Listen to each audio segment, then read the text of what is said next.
19세기 미국 시카고에 스패포드라는 사람이 있었습니다. 그는 변호사로서 결혼해서 4딸을 두고 정말 남부럽지 않은 유복한 생활을 하고 있었습니다. 한마디로 부유한 생활을 누리는 성공한 인생이었습니다. 그러던 어느 날 그는 의사의 권유로 부인과 함께 4딸을 잠시 유럽으로 보내게 되었습니다. 타이타닉 같은 큰 유람선을 타고 대서양을 건너는 도중에 충돌 사고가 일어났고, 그들이 타고 가던 배는 대서양 항복판에 침몰하고 말았습니다. 그 사고로 4딸은 익사해서 죽었고 겨우 아내만 구조받아 살아남게 됩니다. 설상가상으로 스패포드는 시카고의 대화재로 모든 재산을 한꺼번에 잃어버리게 됩니다. 현실적인 행복의 기반이 전부 다 내려앉은 셈입니다. 여느 사람 같으면 극심한 절망에 빠져서 도저히 헤어나올 수 없는 그런 상황입니다. 그러나 믿는 자에게 주시는 하나님의 평안은 세상에 주는 평안과 같지 않습니다. 그래서 믿는 사람은 최악의 상황에서도 믿음의 고백을 하게 되는 거죠.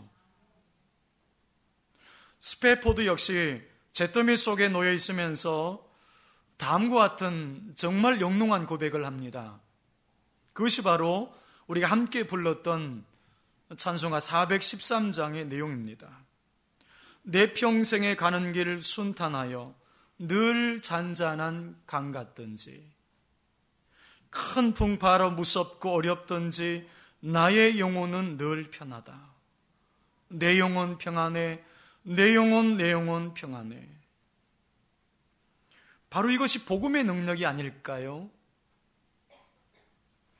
복음은 고난 중에 하늘의 평안을 맛보게 하고, 복음은 고난 중에도 하나님을 향한 노래를 줍니다.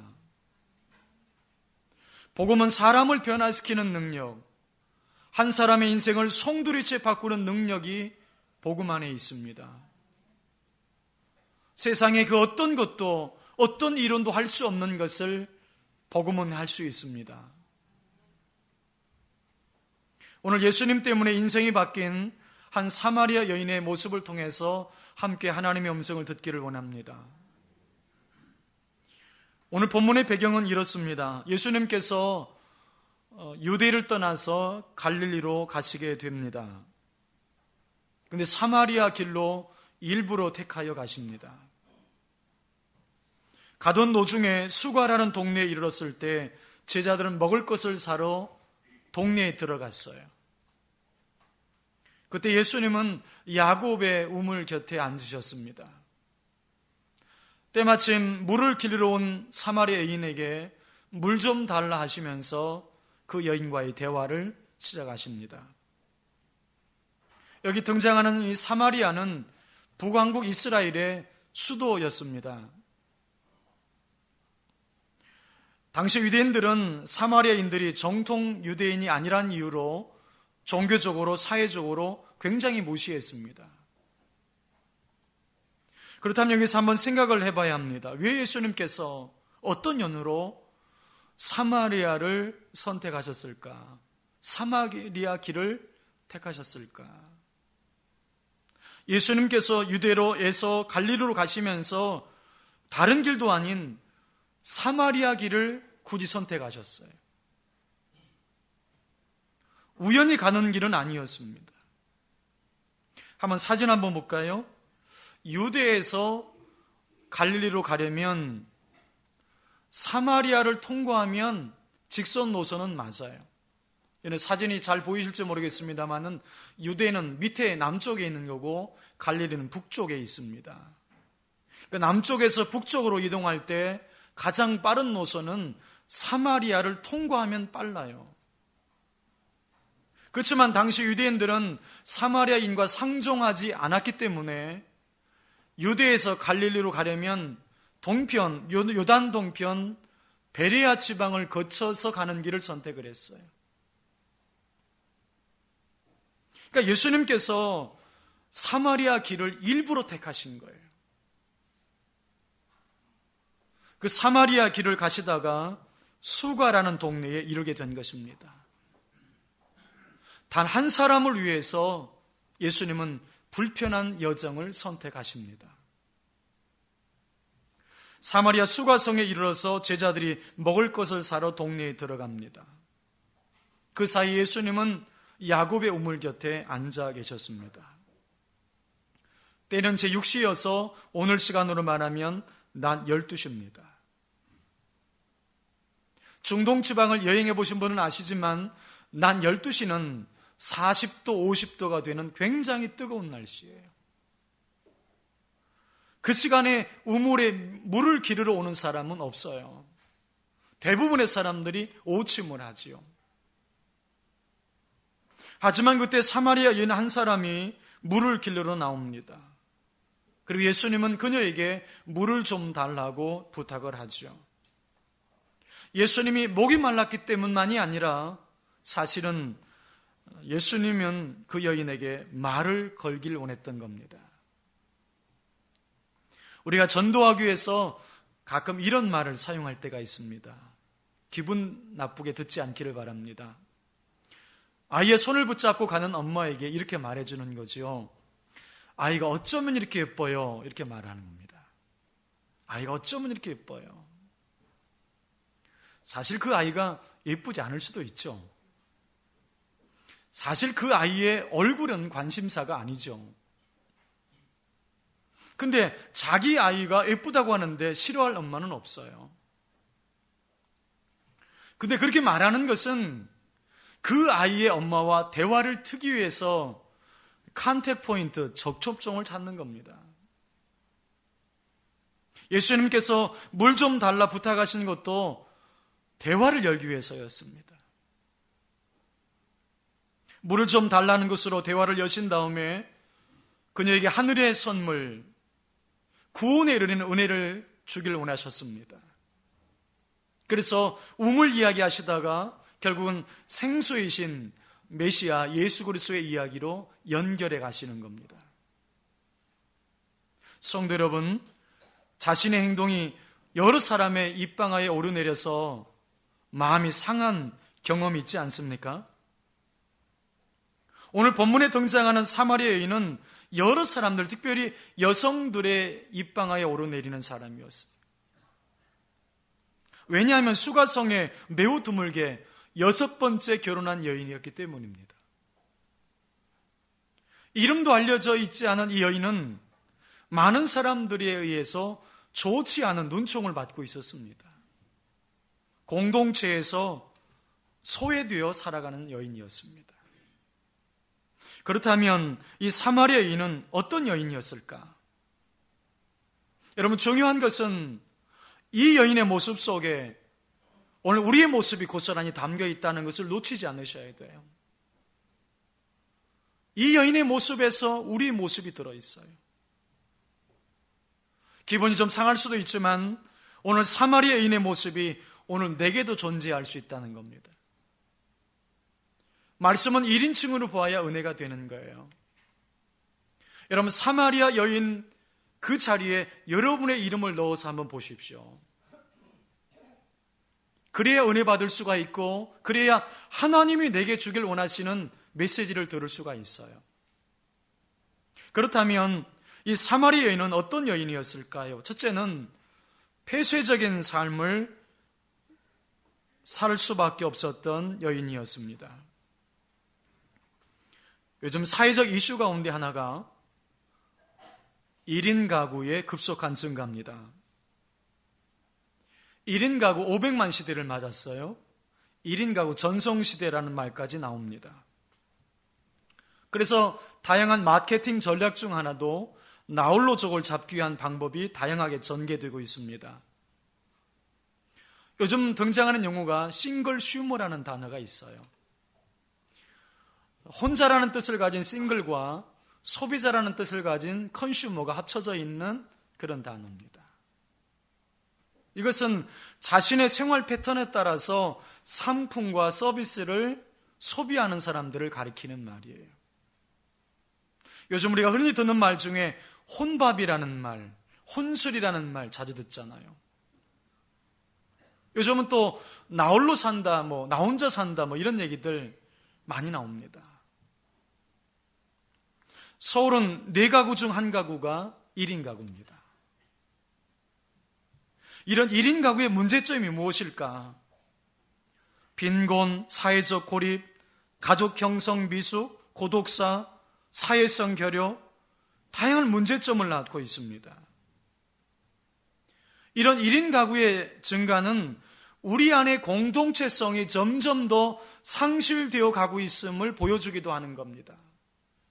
함께 더불어 사는 공동체의 모습이 점점 이루어져 가는 거죠. 사람들마다 자기 영역을, 자기 바운더리를 조금 더 누군가 들어오는 것을 허용하지 않아요. 자기 집을 오픈하지 않고 자기 마음을 열질 않아요. 여러분, 교회를 세워가면서 힘든 일이 뭔지 아십니까? 사람들을 모이게 하는 거예요. 어지간해선 사람들이 잘 안 모여요. 예전에는 부흥회 한다고 하면 그래도 미안해서라도 좀 나와주었는데 요즘은 아주 무관심하게 일수입니다. 근데 1인 가구의 문제점 중에 가장 중요한 문제가 폐쇄성이라고 하는 분석을 본 적이 있습니다. 이 폐쇄성은 다양한 중독을 이야기한다는 거죠. 스마트폰 중독, 게임 중독, 채팅 중독. 이것은 현실 세계를 도피해서 사이버 공간에서 대리만족하고자 하는 심리 현상들이 깔려 있는 거예요. 그 중에 채팅 중독이 있습니다. 채팅 중독의 정의를 한번 자막을 통해서 한번 보세요. 채팅 중독은 채팅을 도저히 그만둘 수 없는 행동이다. 이는 스스로 통제와 제어가 불가능한 것으로 중독성을 진단하는 핵심 증상이다. 채팅을 그만두고 싶지만 도저히 그만둘 수 없도록 내면에서 유발해 그 증상이 압도되거나 조절당하는 병리 현상이다. 그에 따라 채팅에 중독되면 직업생활은 물론이고 가정생활까지 파괴적 성향을 유발시킨다. 채팅을 하지 않으면 마음이 허전해 손에 일이 잡히지 않는다. 이들의 생활은 채팅할 대상과 대화할 시간을 매달리고 어떤 일을 제끼고서라도 채팅해야 된다고 생각하게 된다. 혹시 여러분 가운데 그런 분 있지 않습니까? 여러분, 채팅 중독이 더 무서운 것은 단순히 채팅방에서 대화하는 정도로 끝나는 것이 아니라 많은 경우에 불륜으로 이어집니다. 제가 상담한 분 가운데 하루에 19시간 채팅한다고 하는 40대 여성을 상담한 적이 있습니다. 하루에 19시간이에요. 처음에는 단순히 인사 정도 하던 사람이었지만 점점 대화를 늘려가면서 서로에 대해 깊이 빠져들게 됩니다. 이제는 끊을 수 없는 상태가 되어서 10년째 지금 계속하고 있습니다. 이렇게 오래 지속할 수 있다고 하는 것은 어떻게 보면 채팅의 매력일 수도 있습니다. 하지만 드러내고 말하자면 결핍된 욕구를 채우려는 거예요.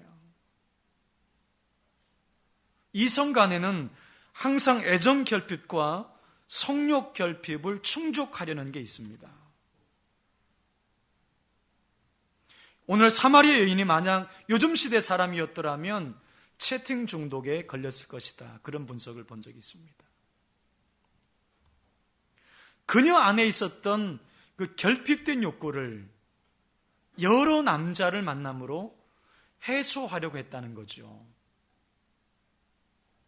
당시 가부장적인 문화를 고려할 때 여자가 6번 결혼했다라고 하는 것은 정말 특이한 일입니다. 만남과 헤어짐을 반복하면서 그녀의 일상은 굉장히 불안했을 것입니다. 종종 공허감과 우울함 그리고 슬픔에 빠졌을 것입니다. 이 수가성 여인은 그 팔레스타인의 뜨거운 햇빛을 맞으면서 동네 사람들의 왕래가 뜸한 정오 시간에 물을 길르러 와야만 했을 정도였습니다. 마을 사람들의 눈초리와 입방아를 수가성 여인은 감당할 수 없었기 때문이죠. 예수님과의 대화를 한번 잘 보십시오. 가서 네 남편을 불러와라. 그랬더니 뭐라고 말하냐면 나는 남편이 없습니다. 그저 예수님이 뭐라고 말씀하시냐면 내가 남편 5이 있었으나 지금 있는 자는 내 남편이 아니니 내 말이 참되다 그러셨어요. 단순한 대화처럼 보이지만 이 말 속에 굉장한 아픔이 들어있는 거죠. 함께 살고 있는 6번째 남편도 진정한 의미에서의 남편이 아니라고 말씀하실 정도로 그녀의 결혼 생활은 불행했습니다. 마을 울타리 안에 살고 있었지만 진정한 의미에서 마을에 뿌리 되거나 소속되어 있질 않았습니다. 결혼 생활은 유지되고 있었지만 사랑의 관계를 맺지 못한 그녀의 삶은 굉장히 외로웠을 것입니다. 이처럼 대인관계가 어려운 수가성 여인에게는 분명 피해의식이 있었을 거예요. 다른 사람들로부터 그녀는 어떤 공격을 당하고 있을 것이라고 여겼을 거예요. 마을 사람들이 나를 무시하고 있을 거야. 마을 사람들이 나를 우습게 여길 거야. 마을 사람들이 나에게 돌을 던지고 있을 거야. 이런 피해의식이 있었을 겁니다. 그 피해의식 때문에 수가성 여인은 경계심이 높아졌어요. 대인 기피증이 생겼을 거예요. 사람들이 두려웠을 거예요. 예수님과의 대화에서도 그것이 알 수 있습니다. 당신은 유대인으로서 어찌하여 사마리아의 여자인 나에게 물을 달라 하나이까? 이렇게 서서히 그녀는 피해의식과 자격지심 안에서 점점 더 폐쇄적인 삶을 살게 됩니다. 자기만의 공간에 갇혀 빠져나오지 못했습니다. 여러분 가만히 생각해 보십시오. 누가 나를 가두는 것이 아니라 내 스스로 가두며 사는 거예요.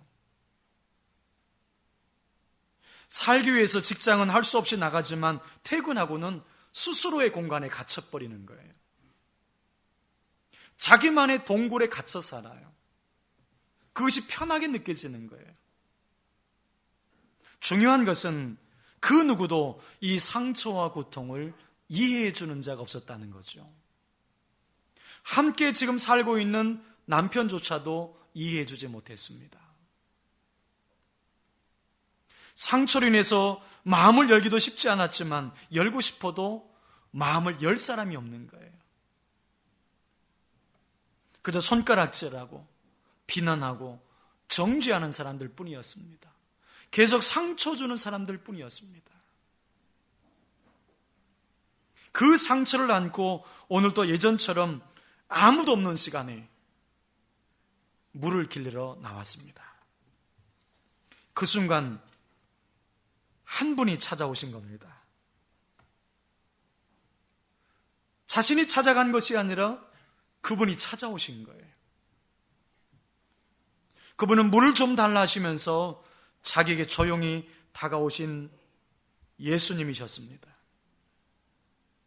그 만남이 자신의 인생을 송두리째 바꿀 것이라고는 자기 자신도 상상하지 못했을 거예요. 오늘 내가 교회에 나온 것은 사실은 주님이 나오도록 은혜를 주신 겁니다. 내가 주님을 찾는 것이 아니라 주님은 나를 찾고 계셨던 겁니다. 오늘 내게 찾아오셔서 굳게 닫힌 내 마음의 문을 지금 노크하고 계신 겁니다.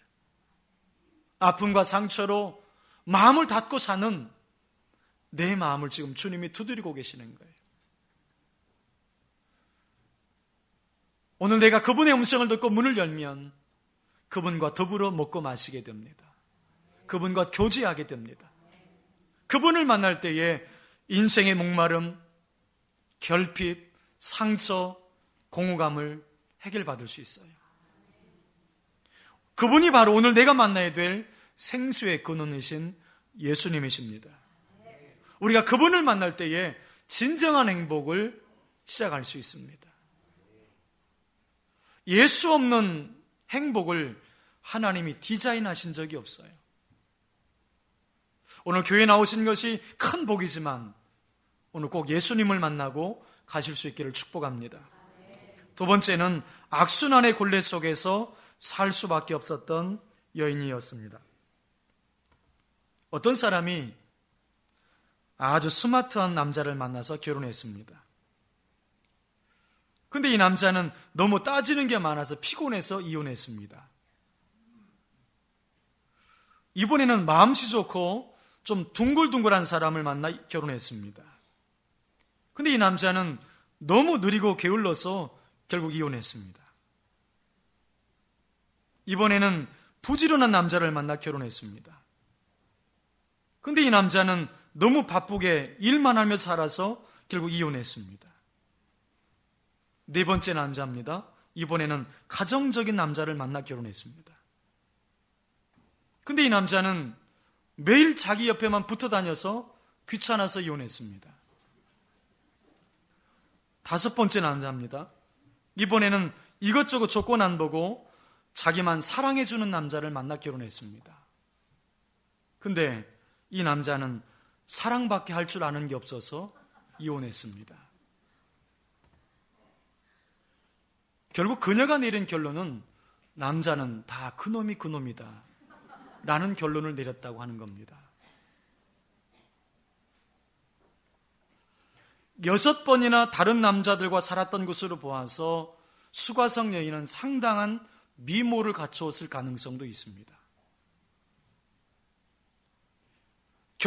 이혼 전력을 갖고 있음에도 불구하고 5번이나 새로운 남성들이 관심을 가진 것을 보면 굉장한 매력을 가진 여성이 있을 가능성이 높습니다. 하지만 그녀의 결혼 생활은 매력적이지 않았어요. 그녀는 6번째 남편이 있음에도 불구하고 남편이 있느냐는 질문 앞에, 예수님의 질문 앞에 이렇게 답했잖아요. 나는 남편이 없습니다.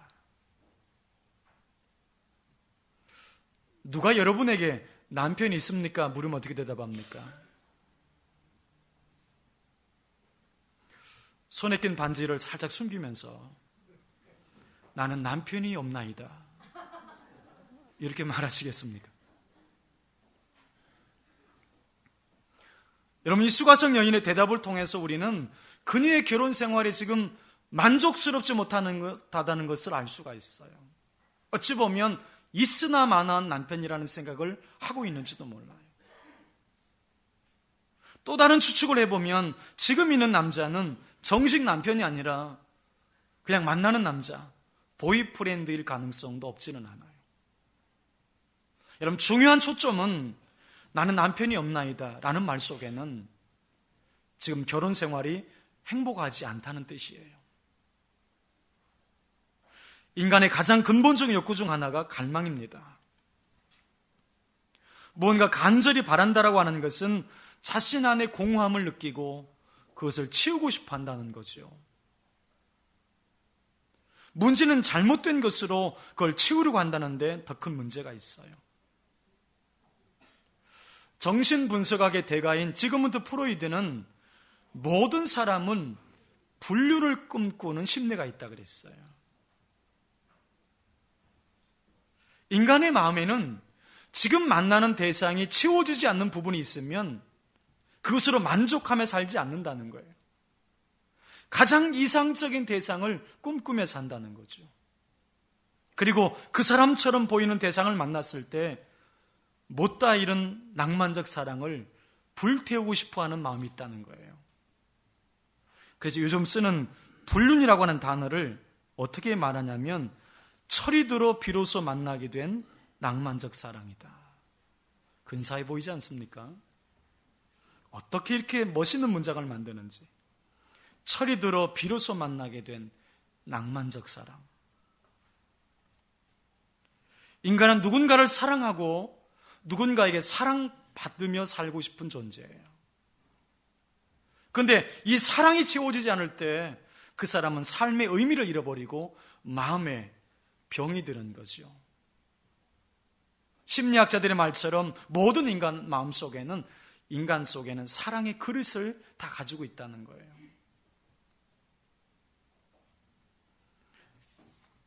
하지만 이게 중요한 출발점을 놓치지 않아야 합니다. 우리 조상은 원숭이가 아닙니다. 우리 모두는 하나님의 형상대로 창조가 되었습니다. 그렇게 하나님의 형상대로 창조된 인간의 마음에는 하나님을 통해서만 채워지는 공백이 있어요. 팡세의 저자인 파스칼은 그래서 이런 말을 합니다. 사람에게는 하나님만이 채울 수 있는 공간이 있다. 아무리 그 공백을 다른 것으로 채우려고 해도 결국 채워지질 않아요. 물질로도 명예로도 학력으로도 채워지지 않아요. 명품으로 채워지지 않아요. 또 배우자로도 채워지지 않는 게 있어요. 모든 인간에는 하나님을 통해서만 채워지는 공간이 있기 때문입니다. 이 수가성 여인은 그 빈 공간을 이성으로, 쾌락으로 채우려고 했던 거예요.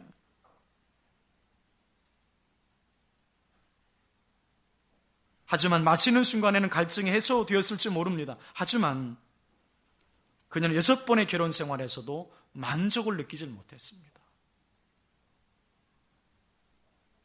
보통 사별이나 이혼으로 인해서 상실의 상처가 치유되는 기간을 보통 3년 정도로 봅니다.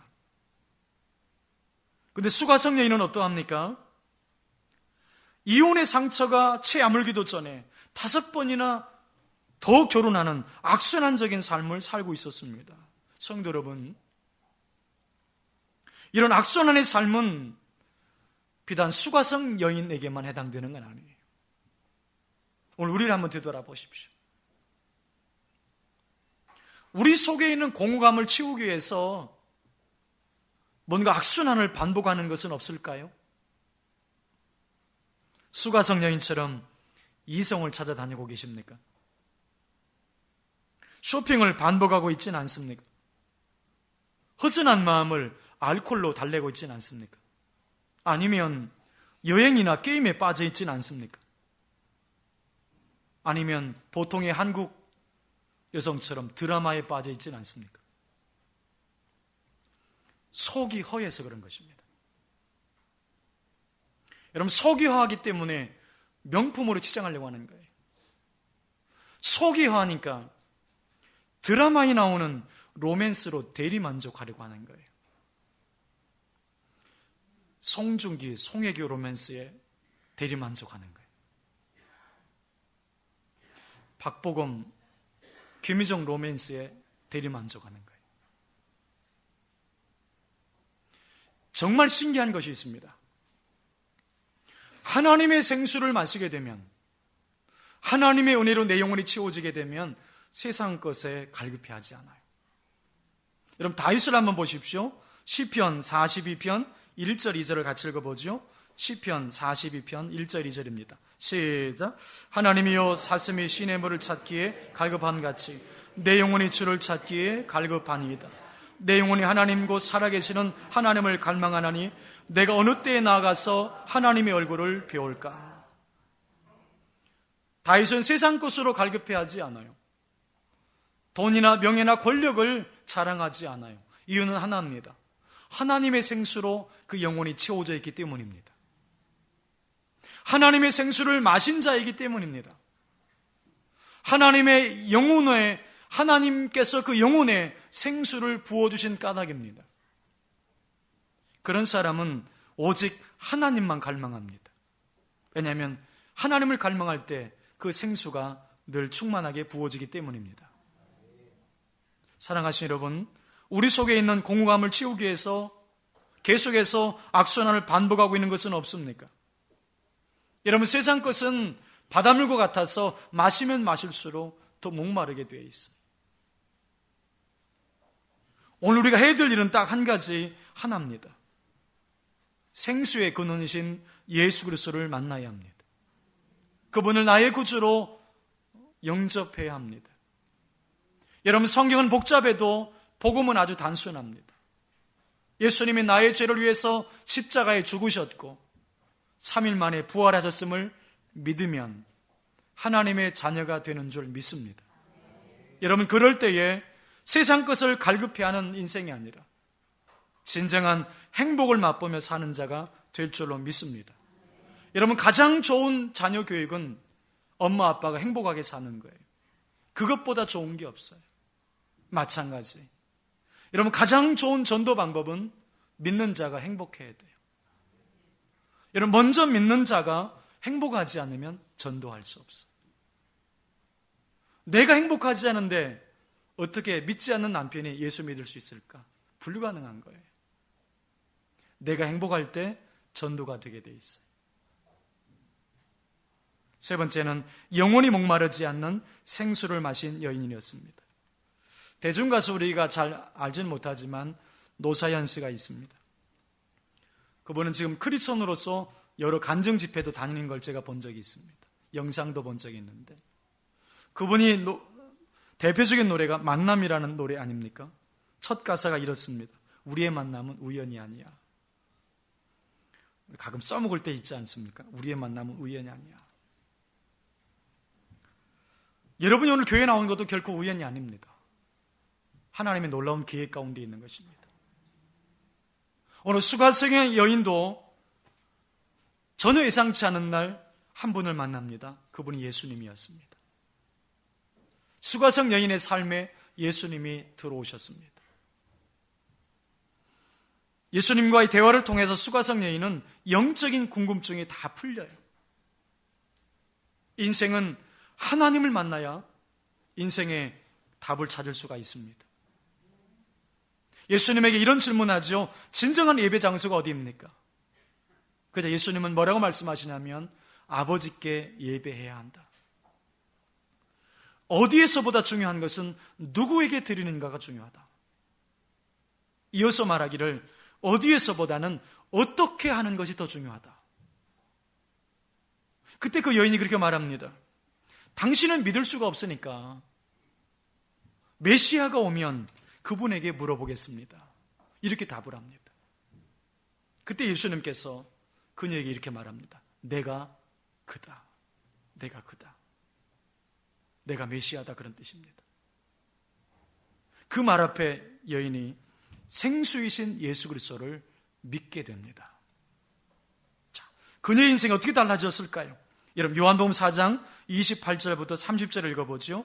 요한복음 4장 28절부터 30절입니다. 시작. 여자가 물동이를 버려두고 동네에 들어가서 사람들에게 이르되 내가 행한 모든 일을 내게 말한 사람을 와서 보라. 이는 그리스도가 아니냐 하니 그들이 동네에서 나와 예수께로 오더라. 그녀의 인생이 완전히 달라져 있는 모습을 보지 않습니까? 마을 사람들이 마주치기 싫어서 정오에 물을 뜨러 온 사람이. 그런데 물동이를 버려두고 마을에 뛰어들어가서 예수를 전합니다. 와서 봐라. 그리스도가 아니냐.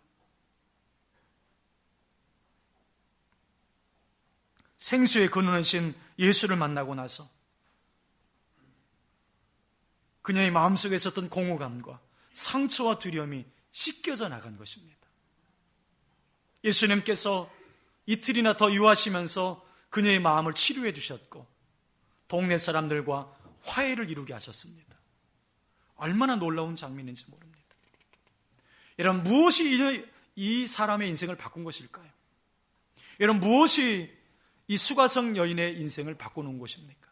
로또에 당첨된 것입니까? 아니면 빛나는 외모를 가진 장동건과 결혼하게 된 것입니까? 아니면 대문이 열리고 차를 타고 한 10분쯤 들어가야 현관이 나오는 그런 고급 저택을 갖게 된 것입니까? 아니었습니다. 오직 하나, 생수의 근원 되시는 예수를 만나게 되었고 그를 믿었을 때 그녀의 인생이 바뀐 것입니다. 오늘 우리의 인생의 공허감, 우리 인생의 허무함 채울 수 있는 분은 오직 한 분, 예수 그리스도이시 때문입니다. 오늘 그분을 만날 수 있기를 바랍니다. 이제 말씀을 정리합니다.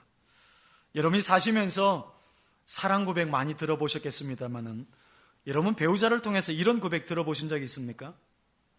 내가 당신을 만난 건 내 인생의 최고의 행운이었어. 들어본 적 있습니까? 집에 가서 한번 해보세요. 제가 지난번에 한번 질문해보라고 한 것 있었는데 기억하십니까? 여보, 내가 당신과 지금 억지로 살고 있나요? 행복해서 살고 있나요? 물어보라고 했는데 뭐라고 답하시던가요? 할 수 없어 살고 있어. 이렇게 답하시던가요? 집에 가셔서 똑같이 한번 해보십시오. 내가 당신을 만난 건 내 인생의 최고의 행운이었어. 오늘 사마리아 여인이 정말로 듣고 싶었던 사랑 고백 아니었을까 싶어요. 땡 잡다라는 말이 있습니다. 갑자기 뜻밖의 큰 행운이 생기는 겁니다. 우리 인생의 최고의 행운, 예수를 만나는 것입니다. 예수를 만난 거예요. 성도 여러분, 여러분은 마음 한켠에 숨어있는 공허한 공백을 어떻게 채우십니까? 혹시 세상 즐거움으로 채우려고 노력하고 있지 않습니까?